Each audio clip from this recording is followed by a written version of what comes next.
भवानी शंकरो वंदे श्रद्धा विश्वासरूपिणो याभ्या विना न पश्यन्ति सिद्धा स्वांथामिस्तमीश्वरम। शक्ति शिवाय हर हर महादेव। उपासना, भक्ति और साधना,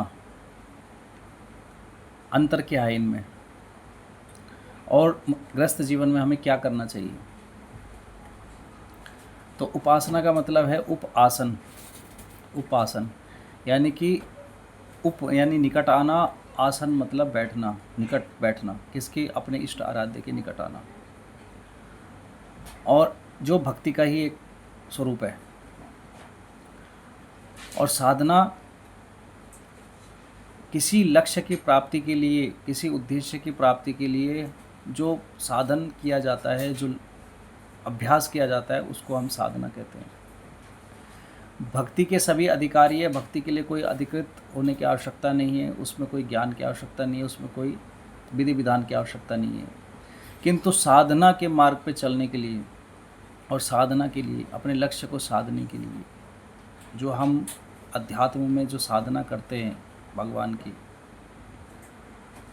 उसके लिए हमें पहले अधिकृत होना पड़ता है, उसके योग्य बनना पड़ता है, अपने आप को साधना पड़ता है।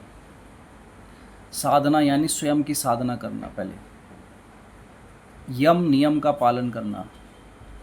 उसमें यम नियम आवश्यक है, क्योंकि जब तक हम अपने मन इंद्रियों पर नियंत्रण नहीं पाएंगे, अपने ऊपर नियंत्रण नहीं पाएंगे, तब तक हम अपने लक्ष्य की प्राप्ति के लिए अपनी एकाग्रता को स्थिर नहीं कर पाएंगे। अपनी एकाग्रता अपने लक्ष्य पर नहीं साध पाएंगे, तब तक हम उस साधना में के लक्ष्य की प्राप्ति कतई कर नहीं पाएंगे। तो ये साधना का मार्ग है। साधना में एक व्रत लेना पड़ता है, कठोर तप करना पड़ता है। उसके लिए एक निश्चित समय में एक लक्ष्य बना करके उसके लिए अभ्यास करना, उसके लिए यम नियम पालन द्वारा अपनी मन इंद्रियों का निग्रह करके, अपनी ऊर्जा को और अपने चेतना को, अपनी धारणा को भगवान में लगा करके साधना करनी पड़ती है। उसको साधना कहते हैं। जहाँ हमारी धारणा होगी वहीं ध्यान घटित होगा, और ध्यान संसार में होगा, धारणा संसार में होगी तो ध्यान भी संसार में ही घटित होगा। तो इसलिए सबसे पहले हमको अपने मन इंद्रियों पर नियंत्रण करना होता है साधना मार्ग में।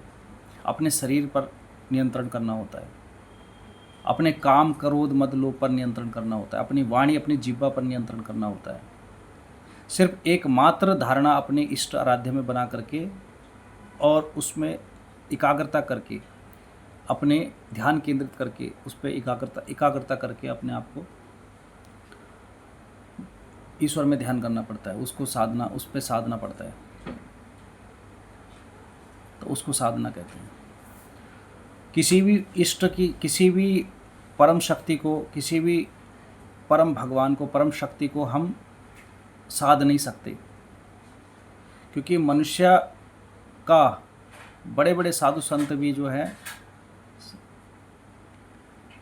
ये मन इतना चंचल है, ये इंद्रियां इतनी चंचल है, मन इतना चंचल है कि ये मन का वेग बहुत तीव्र है, और ये बड़े बड़े साधु संतों को डगमगा देता है। तो इसलिए हम जब अपनी इंद्रियों को नहीं साध पाते, अपने इंद्रियों को, अपने मन को ज़्यादा लंबे समय तक नहीं साध पाते, तो हम उस परम शक्ति को कैसे साधेंगे, परम ईश्वर को कैसे साध पाएंगे। तो इसलिए कभी भी भगवान को नहीं साधा जाता। ये मनुष्य, ये हम इस मनुष्य शरीर से हमारे अंदर इतना सामर्थ्य नहीं है कि जो हम भगवान को साध लें। भगवान की सिर्फ हम मंत्र को साधते हैं, मंत्र की साधना करते हैं, मंत्र की शक्ति को साधते हैं। मंत्र की शक्ति का एक अंश स्वरूप सिद्धि के रूप में आपके पास आ जाता है, जिससे आपका कार्य सिद्ध हो जाता है। भगवान के गण आपके लिए, आपके शक्ति के रूप में आपके पास आ जाते हैं, जो आपका कार्य हो जाता है। भगवान स्वयं कभी किसी के कार्य करने के लिए नहीं आते हैं।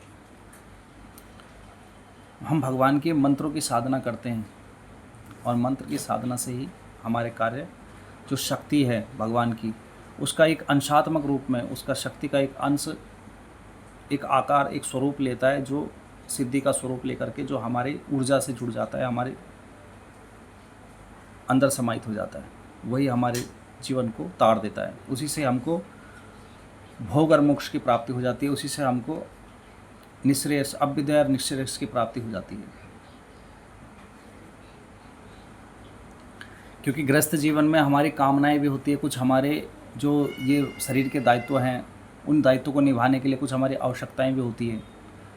तो उसके लिए हमें सकाम भक्ति और सकाम साधना हम करते हैं। और जो विरक्ति के मार्ग पे है, जो संत संन्यास मार्ग पे हैं वो लोग, वो संत महात्मा महापुरुष, वो सिर्फ अपने इष्ट आराध्य के सालोक्य की प्राप्ति के लिए, मोक्ष की प्राप्ति के लिए, आवागमन से मुक्ति के लिए वो निष्काम भाव से भक्ति करते हैं, भजन करते हैं। तो दो अंतर है भक्ति में और साधना में।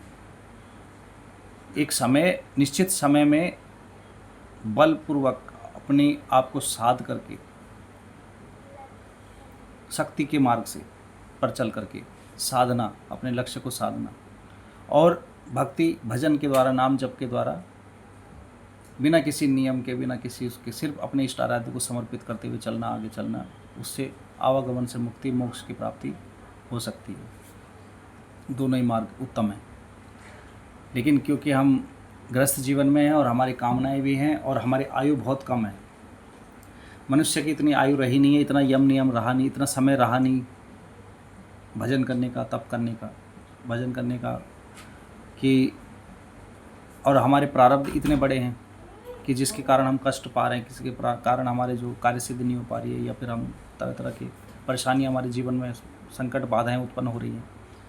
तो वो प्रारब्ध दर्शा रहे हैं, हमारी कुंडली में सब दर्शा रहा है कि हमारे पूर्व के क्या प्रारब्ध रहे हैं, जिसके कारण से हमको न तो भक्ति के मार्ग में हम आगे बढ़ पा रहे हैं, न साधना के मार्ग में। तो उसके लिए हमको गुरु शरणागति होकर के, गुरु का सानिध्य में भक्ति और भक्ति के मार्ग से हमको साधना करनी चाहिए। भक्ति के मार्ग पे चल के साधना करनी चाहिए। केवल और केवल अपनी कामना की पूर्ति के लिए, स्वार्थ की पूर्ति के लिए साधना नहीं उठानी चाहिए, ना ही साधना के मार्ग पे आगे चलना चाहिए, क्योंकि फिर परीक्षा बहुत तगड़ी होती है। और जब भगवान को समर्पण कर दिया है, भगवान का नाम जप कर लिया, भगवान का नाम जप कर रहे, समर्पण कर लिया अपने आप को, पूर्णतः अपने आप को समर्पित कर दिया ईश्वर को, भक्ति को, और उसमें अपने इष्ट आराध्य में ही हम समर्पित हैं। और उसके बाद हम अगर साधना करें अपनी कामना के लिए, अपने प्रारब्धों को काटने के लिए, ताकि हमें जो आप साधना का जो बल है उससे हमको जो भोग और मोक्ष की प्राप्ति हो सके, तो उसमें परीक्षा उतनी बड़ी नहीं होगी, क्योंकि हम अपने इष्ट आराध्य के सेवक दास उनके शरण में हैं। तो उसमें क्षमा का मार्ग है, उसमें क्षमा हो जाती है। यद्यपि उसमें कोई भूल चूक थोड़ी बहुत रह भी जाती है तो उसमें क्षमा के मार्ग हैं। लेकिन यद्यपि हम सिर्फ और सिर्फ शक्ति के रूप में साधना करें, बिना भक्ति, बिना भाव के, केवल शक्ति मान करके उस परम भगवान की सेवा, उसकी साधना करें केवल अपनी कामना की सिद्धि के लिए, तो उसके लिए हमें उतना ही योग्य, उतना ही कठोर तप लगे, उतना ही योग्य बनना पड़ेगा। और उसके लिए कठिन तप, हमको बहुत कठिन, जो भगवान के गण हैं वो हमारी बहुत कठिन परीक्षा भी ले लेंगे, जिसकी परीक्षा के योग्य हम होते भी नहीं हैं। तो इसलिए हमें भक्ति के मार्ग से साधना करनी चाहिए। जब हमें जीवन में भक्ति के मार्ग पर चलने पर भी और साधना के मार्ग पर चलने पर भी बहुत अड़चनें आती है, बहुत परेशानियां उत्पन्न होती है, तो वो हमारे पूर्व के प्रारब्ध हैं, जो हमारी कुंडली में, जो हमारे ग्रह नक्षत्रों के द्वारा वो दर्शाया जा रहा है, जो उसमें दिखता है। तो हमें उसका निवारण भी अपने इष्ट आराध्य की भक्ति और साधना के द्वारा ही उन उपायों को हमें करना चाहिए, नवग्रहों के उपाय करने चाहिए, ताकि वो जल्दी शीघ्र से शीघ्र उनका प्रभाव जो है वो कम हो सके, बहुत हद तक वो कम हो सके।